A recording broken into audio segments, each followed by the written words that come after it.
Auzubillahiminash-shaytanir-rajim. Bismillahir-rahmanir-rahim. Assalamu alaikum wa rahmatullahi wa barakatuh. Today we are going to discuss about mufradat. We have already studied that there are three parts of speech in Arabic language, and that is ism, the words which are coined for different names, and nouns and pronouns.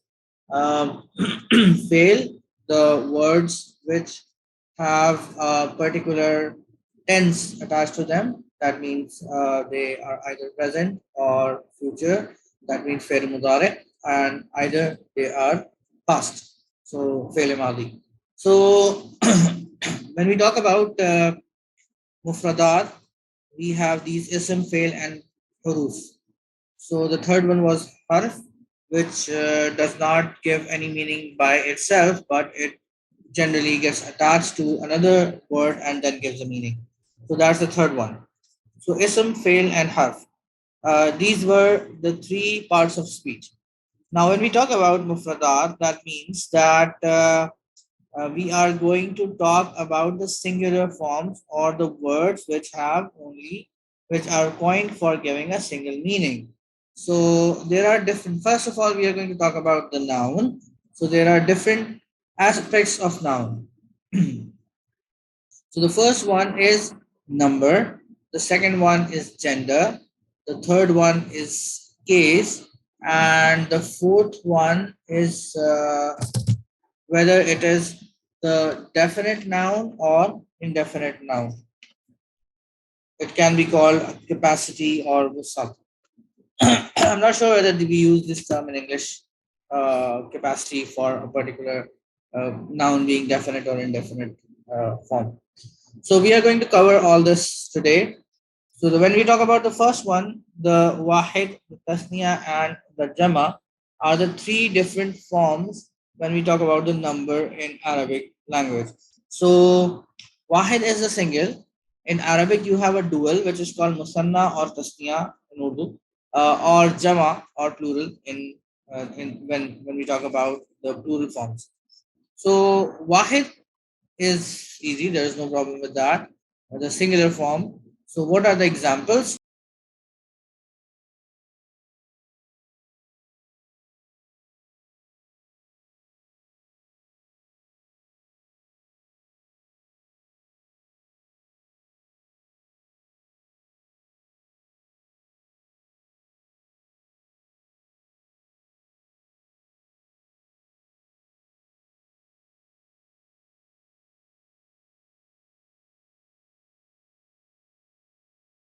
Muslim. Or if you want to make a feminine out of it, we put a gol ta at the end, so it becomes Muslimatun. Right? So when we want to make a dual, it's really easy. We simply add an alif and noon and we make it Muslimani. And there's another form which is called Muslimaini. When we want to make a plural for it, we make it Muslimuna or Muslimina. In case of feminine, if you want to make a dual form of Muslimatun, it becomes Muslimatani and Muslimatain. And then it becomes Muslimatin, Muslimatun or Muslimatin. There you go. So this one, this star, you can the flower, you can consider it for the sake of this class as two Dhammatain or the like two pesh we call it in Urdu. So this is the these are the three forms which a verb takes. Which a noun takes when we convert a singular noun to dual noun and a plural noun. Then we have the second concept, the second aspect of noun, which is the gender. So in Arabic, you would either have a masculine, which is called mazakkar, or a feminine, that is called monas. Right? There is no third gender. And there are certain words which we call as masculine or feminine as per the people of the language have been using it for hundreds of years. Just wanted to remind you that any language, it comes into being first and then the rules are laid down, which means that grammar is written after the language has born, so that makes certain rules in such a way that there are certain exceptions to those rules. There will always be exceptions to particular rules. Remember that. So in the first form, we have the first type of muannas is called muannathu sama'iyun. What is samai? That means the people of the language, they speak of that particular muannas as a muannas. For example, um, the sky. You can say it doesn't have a gender in English, or you can say that it is masculine maybe. But in Arabic, sama'u is feminine. We use it for sky in English, which is a gender neutral pronoun. The sama'u, that is negative. The, the, the sun and the moon, these are negative, not negative, feminine in English, in Arabic. So when we talk about washamsi wa duhaha, that means the ha being used here is actually the one pronoun which signifies a feminine form. Wal qamari idha talaha, wan nahari idha jallaha. All these ha's that come in the end, they all are showing that the sun, the moon, the day, all these are feminines. Why are they feminines? You can look at the sun and you probably cannot make sh- make sure that whether it's a feminine or masculine, except that it looks quite angry. But the Samayun makes it feminine. That means it has been considered a feminine in the language since a few thousand years, maybe a couple of thousand years or whatever. So the first one is Muannas Samai. The second one is Haqiqi. Haqiqi means that it's actually a muannas which is being compared to a muzakkar. So a father, when you say a father, then there is a muannas beside it, that is a mother. So ummi, yeah, umun is actually a feminine form. So that's called muannasu haqiqi, because you can say that, okay, fine, there's a muzakkar opposite it, or for its comparison, then it's muannas. For example, jaddun or jaddatun. So the grandfather and the grandmother. In the same way, ar-rijalu an-nisa'u, ar-rajulu imra'atu. These muzakkars have a particular muannas against it. These are known as muannasu haqiqi. And then there are certain muannas which you can make by simply adding a letter, that is this. So Muslimun Muslimatun, Salihan Salihatun, Zahidun Zahidatun, Amilun Amilatun. So when this ta, now you know that there is Salih and there is Salihah. That means both are comparable to each other, and these are muannas. And then you have a golta as a sign of being muannas, but it's not necessary that everywhere you see a golta you say it's muannas. There would be exceptions to this rule, but mostly when you see this golta, that shows that it is muannas. Then alif and hamza, that shows that a particular word is muannas. For example, hamra, that's red, and sauda, black, and khadra. You might have heard the naats of the Prophet Sallallahu Alaihi Wasallam where you say gumbad khidra. That is okay. Now the third thing.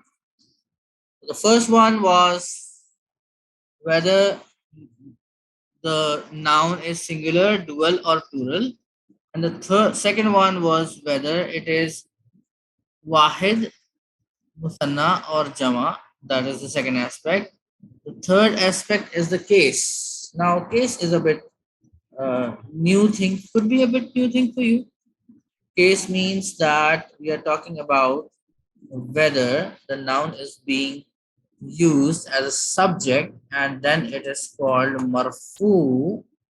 Marfu means something that has been raised, and or it is being used as an object. That means it is mansub, or it is being used as a possession. It's showing a relationship. That shows it's a majroor. So mansub, marfu, and majroor. Whenever the verb is, oh sorry, noun is marfu, the word is marfu, it will have two dhammas on it. So it will be called madmoom. And it's in most of the cases. There are other forms as well. We are not going to talk about it right now. Then you can see that it's mansub when you have two fatha on it. So it becomes mansub, maftu. How? For example, I say waladan. Right? You generally put an alif when you are turning a word into a maftu. Generally, right? And can be kitabul waladi. So that is majroor, having a kasra or maybe two kasra 10 at the end, not in this case, but at certain point, and then you call it maksur or majroor. Okay. So these are the cases. So for example, let me explain it further. I can put a boy in three different ways. So for example, I can say that the boy came. Now is the subject. I hit the boy, or the boy's home. Now it's simply the boy, which is going here and there in the sentence, and you can say whether it's a subject or it's an object or it's a possessive form. You can also call it genitive case at certain time, but generally not very familiar to the ears. So I would say possession. So the boy came. Ja'al waladu. Okay. Now it has a pesh. I hit the boy. Darabtul walada, and baitul waladi. The third form. So actually it is called declension of noun. So waladu is the most highest form, which is the subjective form. Walada is the objective form, and the third one, majroor form, is the genitive form, or you can call it possessive form. So this is how it changes. Now let's go back to Muslimuna and Muslimina. So as said, we make a when we use the marfu form, this is Muslimuna. Then mansub and majroor are Muslimina. Okay, and again, Muslimatun is the marfu form, and Muslimatin is the mansub or majroor form, right? So this is how it works. The case, there are three different cases: subjective, objective, or possessive case. And this is called declension of noun. So the subjective is the strongest. Then comes the majroor case, the third one. The least strong is the majroor. Now another aspect, something I wanted to add in the singular and plural forms. So when we make this Muslimuna and Muslimina, this is known as Jama Salim. Salim means something which is unbroken, something which is intact.